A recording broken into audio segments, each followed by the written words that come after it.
finally, after 6 hours, 7 minutes, and 22 seconds. You're good.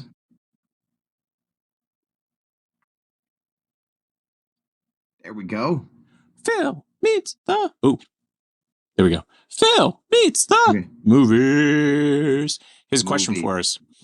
Hello, Tick. That's me. Hello, Professor. That's you. Hola. Give me uno momento, since we are speaking Spanish now. Sí, señor. How are you? Oh. Hola, ¿cómo está? Guapo. Yep.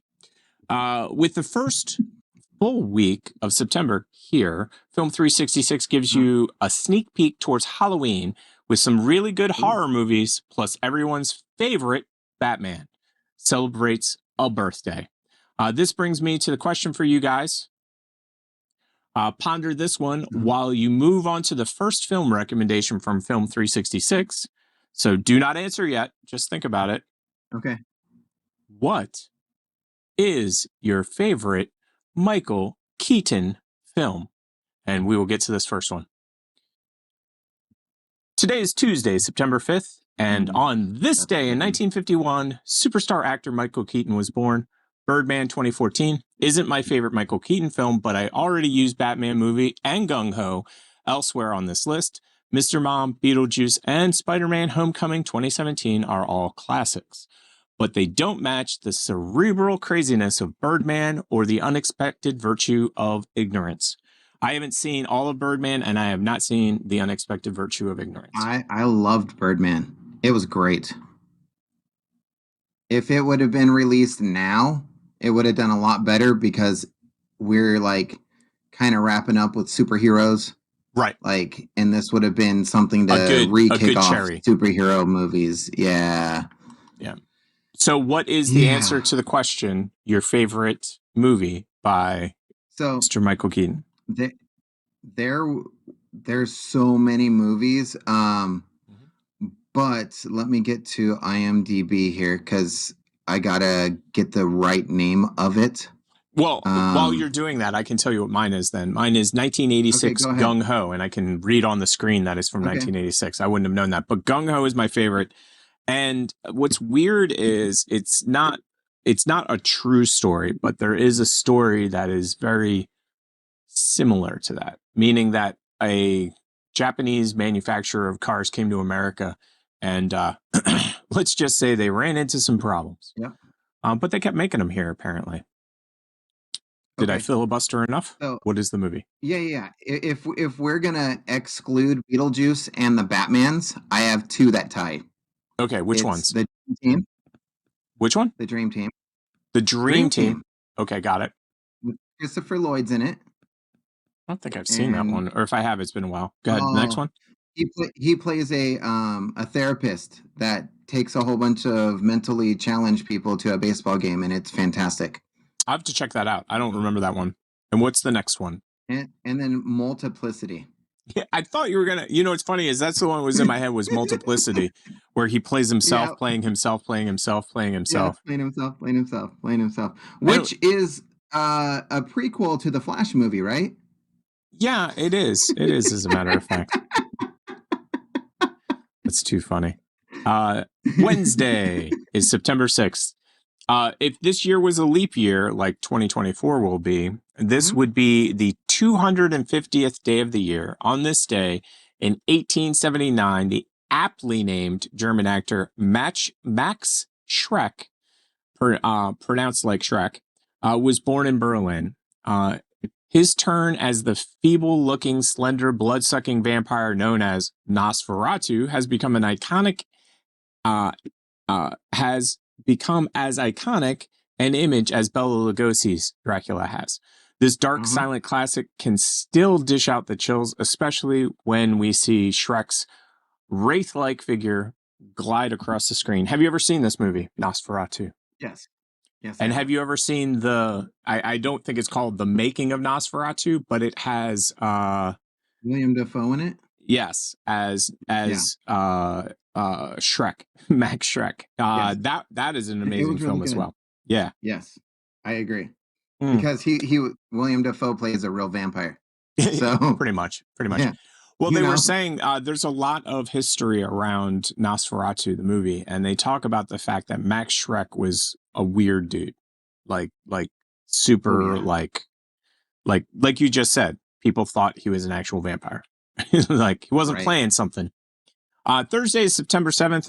Back in 1940, on this day, noted Italian horror director Dario Argento was born in Rome, Italy. Deep Red from 1975 isn't for the squeamish, but Argento is so good at telling stories that he is able to take the shock value of those scenes and create an artistic energy that proves why he is a legendary in international horror cult cinema. He comes up All right. with some of the craziest cinematic imagery imaginable. Avoid his version of Dracula 2012, though. It's a terrible film. Stick with the older stuff, especially Deep Red 1975, Okay. which is a I will well-liked get that. classic. I don't think I've ever seen this film. I haven't seen it either, but I if they're didn't even know saying it it's not for existed. the squeamish, it's probably up my alley. Oh, So you're probably gonna love it. yeah. Yeah, except for the fact that I've noticed that certain films from foreign countries, you're like, why? Like you're Yeah. like, no, Oh, you're an American horror classic, is what I should say. You so like, if it so what's weird to me, let if me go it's back. dubbed, I'll totally watch it. If Yeah, I have to read subtitles, I'll pass it. out. I'll pass it right by. I get I'll it. just be like, no, So no. very soon, I'm waiting for the AI voice to be able to like read the screen and then say it to you in real time. I mean, we're that close Right. to technology being able to do that. It would be funny too if it started changing the lines in the movie. That would be New movie. great. And if you could give it like actors' names or like people in history's names to read it as, that'd be That would be awesome. amazing. Yeah, I was going Tiny to say Tim, always for me. Jean-Luc Tiny Tim. Picard for me, man. Jean-Luc Picard. Mm. Specifically, it can't be the actor who played Jean-Luc Picard. It has to be Jean-Luc Picard. And he has to talk about Earl Grey. New movie, Stan Lee. I still consider Mhm. Stan Lee 2023 a theatrical motion picture because it had its debut this past June at the Tribeca Film Festival before it went wide on streaming services around the world. For this viewing, I did watch Stan Lee on my 50-inch TV screen at home. In this current era of wide streaming service usage, there sometimes are cases when a film technically isn't a theatrical film. Should have put that one in quotes. Yep. The area between theatrical film and made for TV film or direct to video film, etc., is becoming more cloudy every year. I just think it is important to note if a film was produced for or ever shown on the big screen. With all that said, if you can watch this documentary on a big screen, do it. I'm excited. I'm a big Stan Lee fan. Yeah, I am too. So, although I have to admit, I've seen other Stan Lee documentaries, so I wonder how this one will stack up. You know what I mean? It's kind of like seeing a Spider-Man movie when they reboot it and you get the whole story all over again. Yep, yep. Old movie, old movie. Alfie. Oh, this I've is seen about this. that Yes, alien guy that came down and lived in yes, like the white yes, suburb house yes, and he tried to yes. eat the cat the whole time. Okay. Yeah, yes. Oh, wait. Let me think about this. No, that cat that came down and ate the house. That was Alf. He didn't have an I Alf. or an E. Okay. He didn't have an I or an E. Oh. Yep. Oh. Three-time Bond director Lewis Gilbert directs this character study of an unscrupulous, reckless, fearless, womanizing jerk who begins to grow and change as he gets older. This British production features the brilliant work of legendary actor Michael Caine as the title character, Alfie. You really don't like Alfie, but the energy that Caine generates with his performance helps you grow along with his character. There may be a few sensitive topics for some explored in this comedy drama. It does take place in the 60s London, after all, but the pace works well for what Gilbert was trying to convey. I've seen this movie. I like it, but it's definitely a different time. I think that's what you have I've to say not about a seen. lot of things. Yeah. It's a different time, everyone. It's a different time. Whatever that means. What does that mean anyway? It's a different time.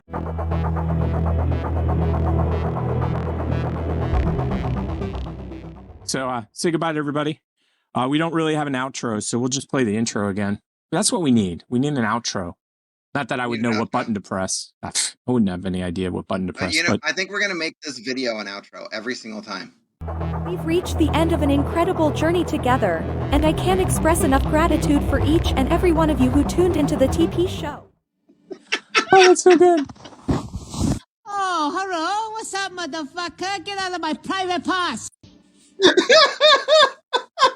This is the best video we watched all night. This is it. This is the one. It's the winner. We're not watching anymore. We got 1 minute and 20 seconds to kill. Oh my God. So I'm just going to stand here. We got to keep this one. Your support and enthusiasm have been the driving force behind this exciting adventure, and we couldn't have done it without you. Whether you've been with us from the very beginning or just joined our family recently, your presence has made this show truly special. Each like, comment, and share has warmed our hearts and motivated us to bring you the best content possible. If you enjoyed the TP show and the crazy roller coaster of emotions it took you on, don't forget to hit that like button to let us know. Your feedback means the world to us and helps us improve for future endeavors. And if you haven't done so already, make sure to follow us for more thrilling adventures, heartwarming moments, and thought-provoking discussions. Thanks, everybody!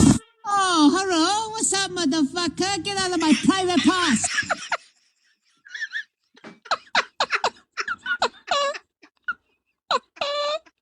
Oh my God!